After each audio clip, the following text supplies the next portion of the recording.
getting all excited and having a letdown, and then No. be like, No, and again, and I had a couple people ask me about the question out there, and in the social sections out there, we had to do reports out there in Atlanta, and it's, again, you got to make sure your attention to every single detail when you're playing in the Big Ten. Again, it's just like basketball. You know, football is, you got one shot against a guy, and you got 5 days to prepare, 6 days to prepare for somebody, and then you get their best shot.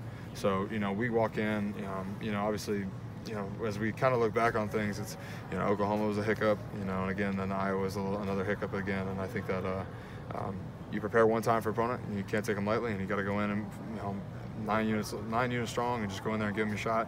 And we slipped up, and that's what I think. It kind of wasn't that necessarily that, oh my God, you know, life-changing type thing. Again, I've been to the college football playoffs almost as many times as I've been to the Big Ten championship. So, I mean, again, you're just blessed for any opportunity that you have to get into it. And again, you represent the Big Ten as best as possible. So when we go out and we go play Pac-12 champion against USC out there in Dallas, which has become a second home to us, essentially now, not in Arizona for us, but we're looking forward to playing USC. So.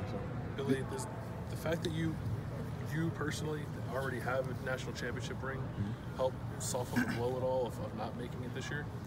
Yeah, I mean, I guess. Again, I've been to the highs. I've been in all those situations.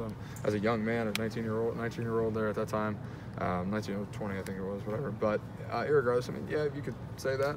You know, I've been there. Again, I'm just excited, you know, I get another opportunity to go play again and represent the Big Ten again with the guys that I'll never have this combination again. You know, we say that after every season, but again, being kind of that fifth year, that senior season, again, I got special bonds with my O-line guys right now, with JT, with J.K. Dobbins, with Mike Weber, and some of the receivers that you can't go wrong with it. So I'm excited just to be out there and playing again. Coach Meyer said you're the chairman of the ring, the Big Ten championship ring. Yeah, Are you getting a lot of feedback from your teammates? Oh yeah, it's about to be massive. It's about to be massive. There's a couple other words for it, but it's about to be massive.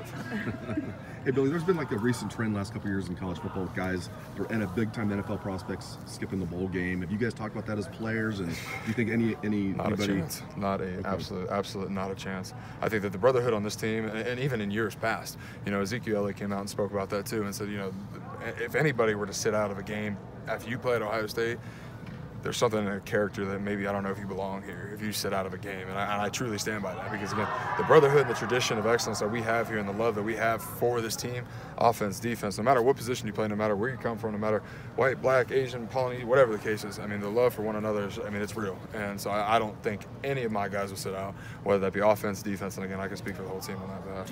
Do you understand why, though, someone might want to do that? Because other programs have strong bonds too, and it's just like a business decision for some guys. Yeah, it's a personal decision. I can't speak on behalf of them. I just, again, I know my boys are chomping at the bit to go play another game and to play together, and not just be individuals, play as a team, and just go out there and have fun and just hopefully go beat USC. Billy, does the fact that you're playing, you know, in terms of college football, you get these name brands. Ohio State's certainly one of them. Right. USC's certainly one of them. Absolutely. The fact that when you found out who you were playing, the fact that it was them, did it immediately get your attention? Because you know Sam Darnold's a household name. Like, was it that kind of a thing for you? Yeah, I mean, again, you have two tradition-rich programs. I mean, they're extremely rich. And I think that the series, I saw a couple of statistics of it. USC leads the series itself.